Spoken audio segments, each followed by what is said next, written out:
layer to outline.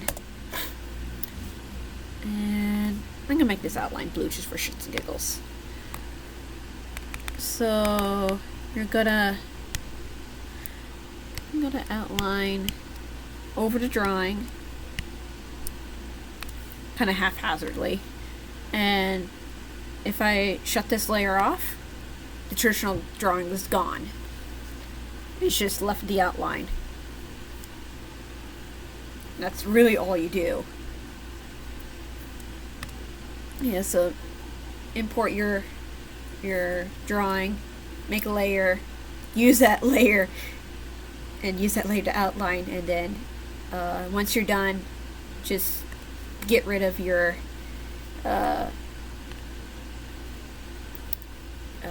traditional drawing. You can just delete it and go, okay, outline, now I can color. Yep, that's really all it is. It's quite easy.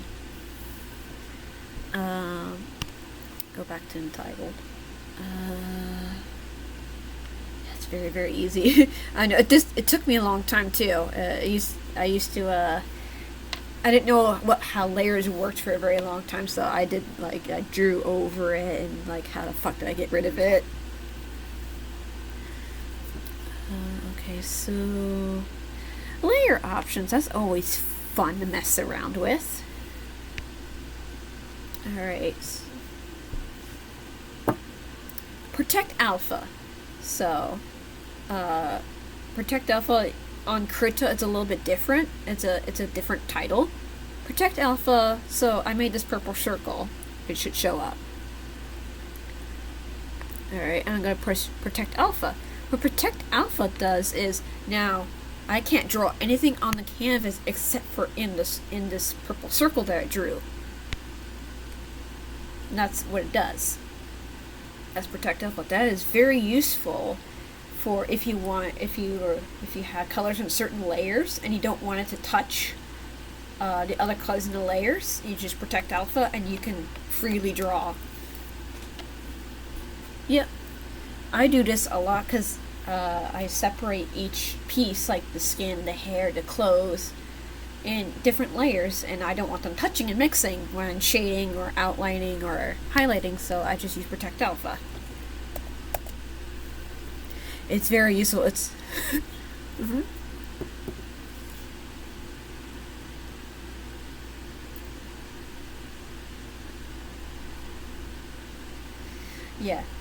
Yeah, a lot of artists do that, like, oh, no, it basically, you can't draw on the canvas except for the shit that's on the layer. That's all it does. That's all it does. Mm-hmm. Not helping? Yeah. Alright, so the different layer modes. These are very interesting and fun. This is another one you kind of have to play with, because the program can tweak it a little bit. So multiply. Multiply is interesting. Let me get a gradient. It doesn't always show up. I think it shows up better on whoops. On a darker color. But it basically kind of makes everything, well, a little darker and a little weird. It's one of those, you kind of have to play with it. Oh god, I don't want divide.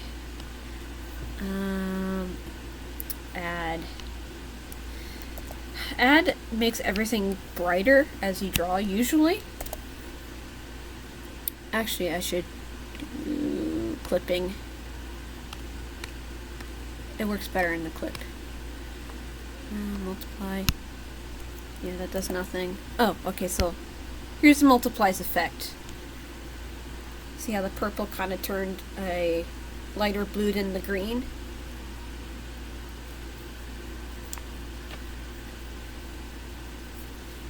Yep, that's what kind of multiply does. It kind of shifts the colors a bit.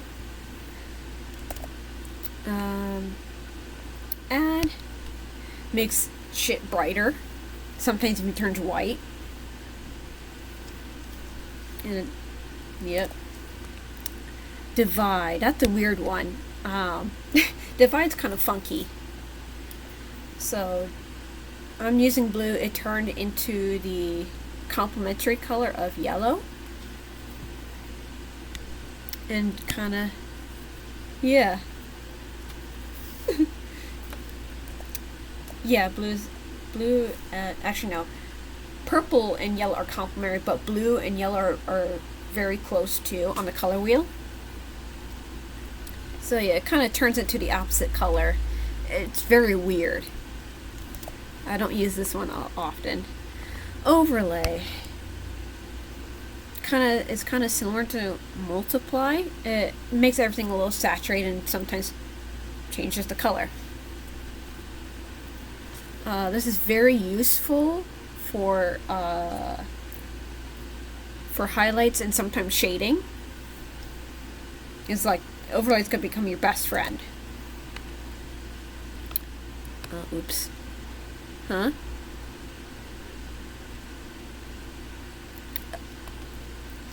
Oh, I said overlay is going to become your best friend. Screen does something similar, same thing as add, but it's very light, so you don't get the harshness of add. Lighten. It lightens the color that you're using. So I'm using blue. It turns into a light blue color, or a lighter blue or a lighter purple for a color I'm using. So if I use brown, kind of lightens the color.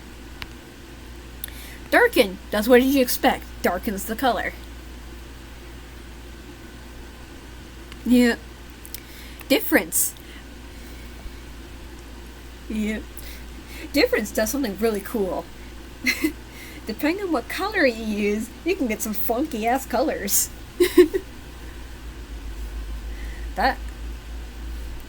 Yeah, like it turned my blue into a brown and a green color. It's weird. Yeah, it does not work. So differences. I wonder how this will turn out, and it's either holy shit that's cool or ew that's disgusting. Dodge.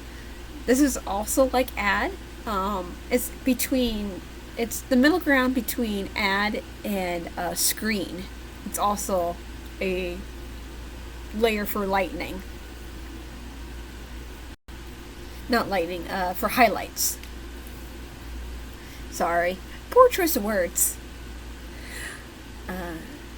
Burn. That's another fun one to do.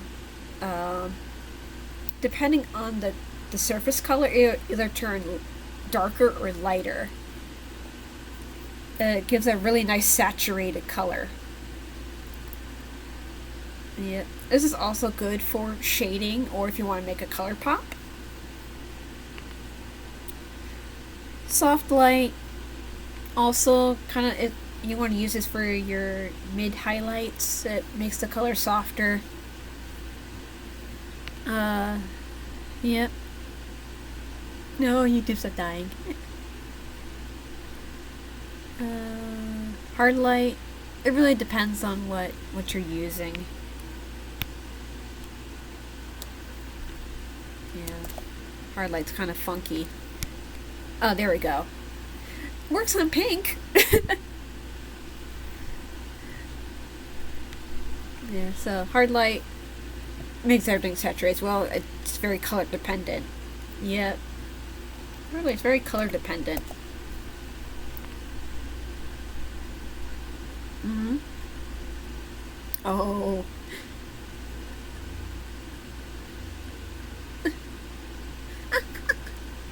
Of course. Hard light. Yep. Hue. That's another fun one. Also kind of like a random. It's random what you'll get. Ooh, it's a pretty green. Now it's a red. That's also fun. Yeah, it's like a 10-second delay. Yeah. Saturation kind of does what it... Huh?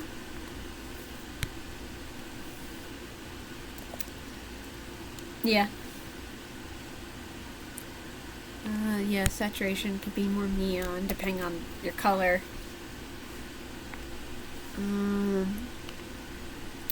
Color. Also another fun one. I don't use this one a lot, but it kind of literally changes the color. It's like a saturation, but not as bright and obnoxious.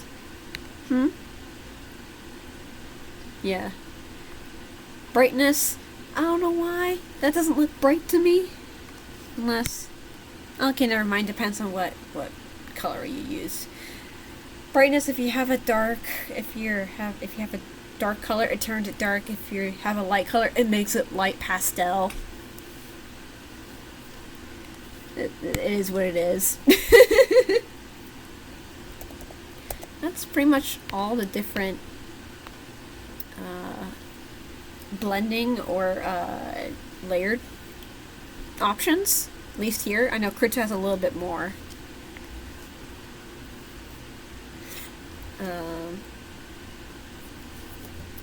But it's one of those, if you want to make your shading or your highlights pop or blend better, you should play around with these options and go by one and see which one looks better. Because each one has different effects.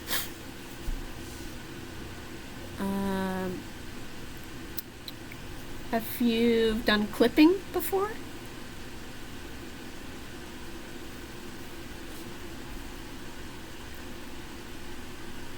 Clipping? Do you know what it is? No, okay. So, clipping is basically... Clipping is basically kind of like Alpha Protect. However, the advantages of clipping, unlike Protect Alpha, in Protect Alpha, you really can't use any of the layer modes. It doesn't do anything. If you make a new layer and you clip it, it has the same properties as Protect Alpha, but you can then do all these. Then that's when the different layer effects activate. So that's the advantage of that. So, Protect Alpha, you want to shade, you want to protect your colors in. Clipping, if you want to enhance your shading or your colors or your bright lights.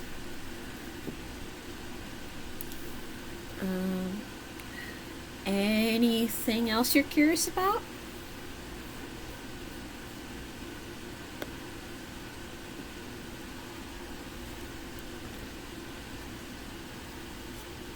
Yeah. Other than that, most of it's just practicing.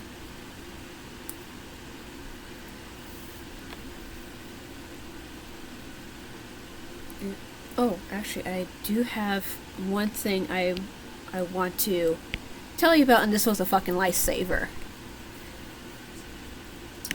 I did not know about this until last year.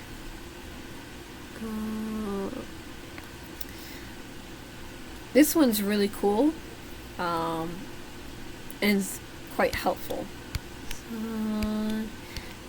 Crappy leaf. I'm sorry.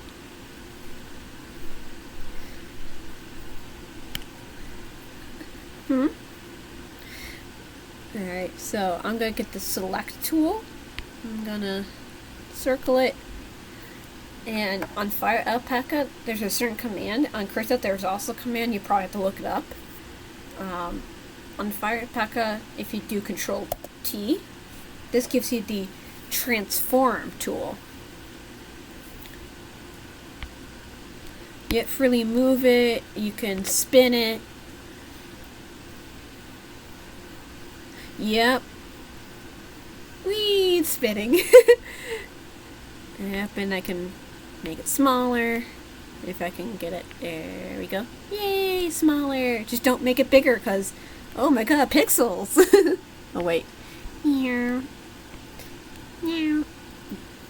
Yeah. At least the transforming tool here, it limits how small you can go before it pixelates, so it's not as bad. And that's because I have a certain setting where it's like, oh, it won't pixelate as bad if I make it small or big right now. So if I do it really small, enter, transform, and make it real big. Yeah, there's the pixels. Yeah, it's bad. But this is very useful if you want to select something, copy paste, and you can use the transform tool and move shit around. So that's a lifesaver. I had to tell you about that one. That took me forever to figure out. Filters are fun. Filters. So, filters, on Krita, there are filter brushes, which is basically, it gives you a pattern, and you can draw that pattern. Here, it's a background. So, I'm not sure if you can see the window. Okay. Don't know why. But I have stuff that can make motion blurs. I can make mosaics. I can make parallel lines. I can do patterns. I can make sand. Actually, let me see what sand does. And the sucky thing about filters, it takes a long time. It takes a long time because it's the computer generating the pattern. Yep, so it should be on screen. Yep, there's the sand. That's the only sucky thing about it, because it's the fucking computer generating each pixel.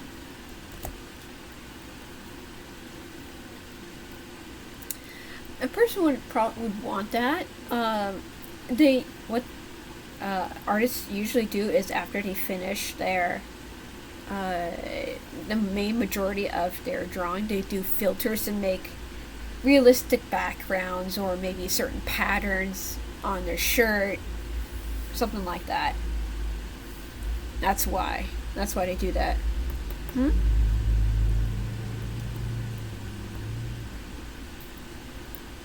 Yep.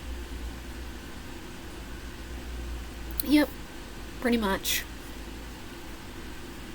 It's mostly used in programs like Adobe Illustrator, actually.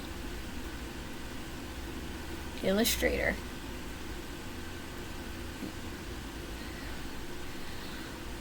Adobe Illustrator is not for everybody. Adobe Illustrator is what you call, I forgot the exact name. It has a specific name, but Adobe Illustrator's gimmick is to make images that cannot be pixelated. It can be shrunken or expanded to any size. Because Adobe Illustrator does not rely on pixels, it relies on mathematical equations.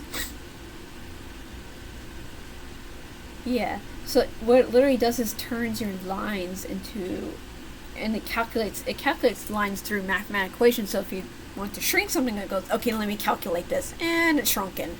Oh, you want it back? Okay, here, bring it back to the equation. Whoop. Okay, here you go.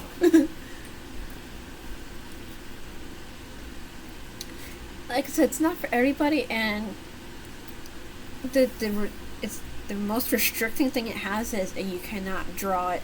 You cannot draw like you do on a program like this or traditionally. You remember that Bezier tool that I showed you? Yes. It is mainly used for that purpose. Yeah, so what most artists do, and I had to be trained by this 3 times. It's okay. That's how much I hated Illustrator. I went through 3 different classes. So what most artists do, no matter what, but especially in Illustrator, is they bring up a sketched image, and then they outline with the Bezier tool, that little fucking curve tool. And the sucky thing about the Bezier tool is it does not always behave the way you think you behave or the way you want it to behave. So you're literally fighting the Bezier tool to make a certain line. And it sucks. And it does other weird crap too that I don't want to get into because that just brings me flashbacks. Oh god, yeah, Vietnam flashbacks.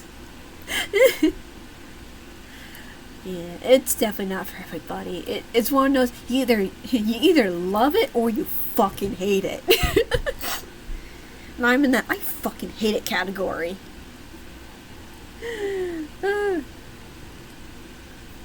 But yeah, it's mostly you just kind of have to practice. Yeah. And it's not uncommon for somebody to make a line and go, oh shit, I don't want that, and Control Z, make a line, Control Z. Yeah. There is... Yeah, you're never gonna get over that.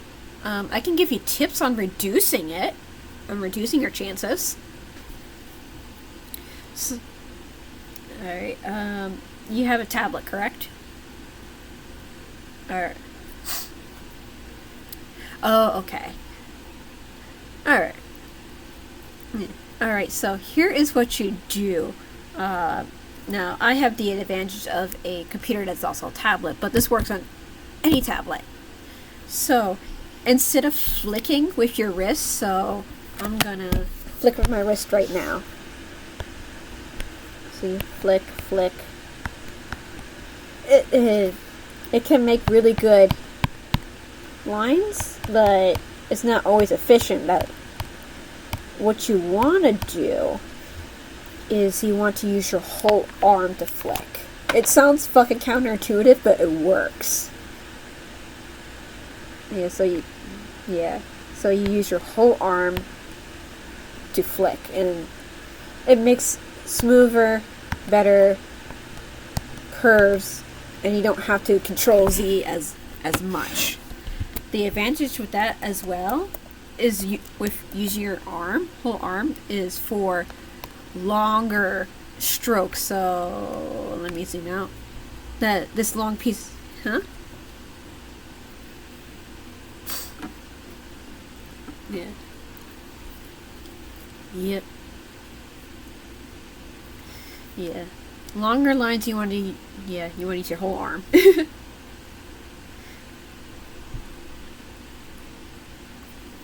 Yeah, so use your whole arm to make longer lines. I mean, you'll still have to Control Z, but it'll be... See, and this was my 3rd time I used my whole arm. It looks pretty similar. So, if you use your whole arm, you'll make less mistakes, and it makes the line flow more smoothly. Yep. This is you can use the same technique for traditional drawing if you want to make very quick, smooth lines. You use your whole arm.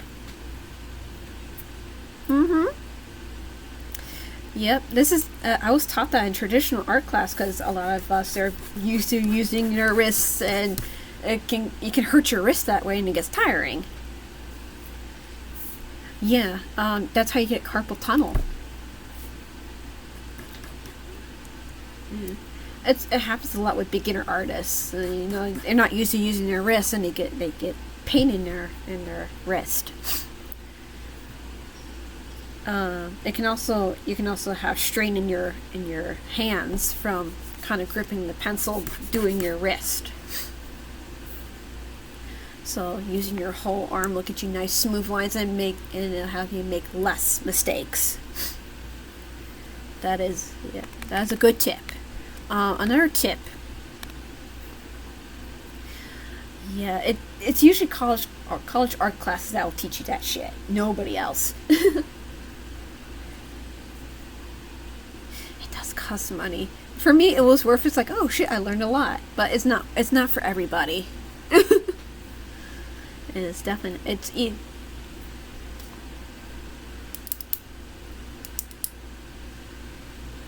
no. That's the sucky thing about high school art. They only teach you they teach you the art history, and they kind of lackluster in everything else.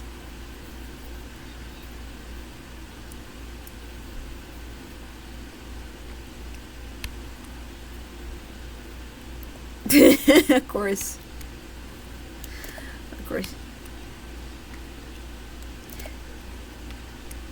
That was my senior year art teacher right there. Yeah, that was my senior year teacher. She was a Galateerist. A gal. It's not. It's not on Google. Galateerist. Or it might be on Urban Dictionary. It's a slang term for somebody who only likes the artwork from from Galileo to Da Vinci. Yes, Renaissance people. Renaissance. Well, actually, yeah, no. Galateers is a newer slang term. Is kind of within the art community. Yeah, yeah. It's people who only like who like everything from the Renaissance all the way up to Picasso.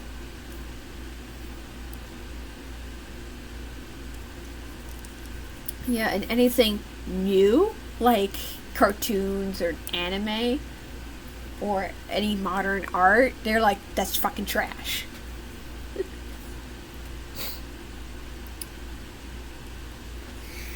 Yeah. Yeah, I have a Galateerist.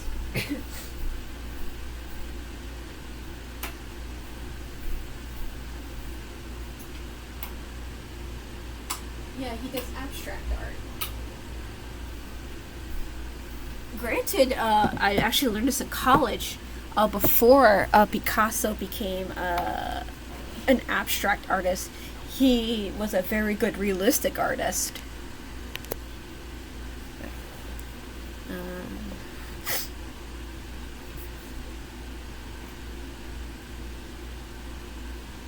yes, and I did not know that. Yeah, I did not know that until I went to college, and we actually studied his realistic artwork.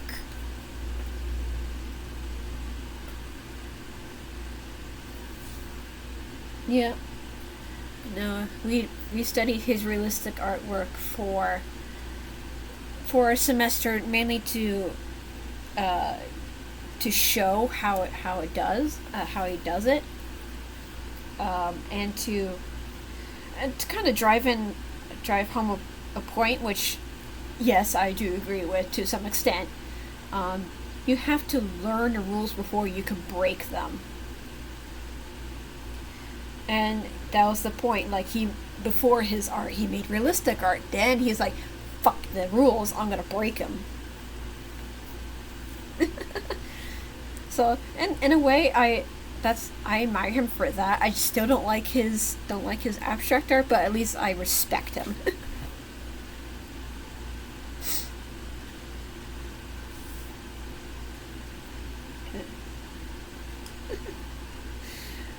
Yeah, it. Hmm?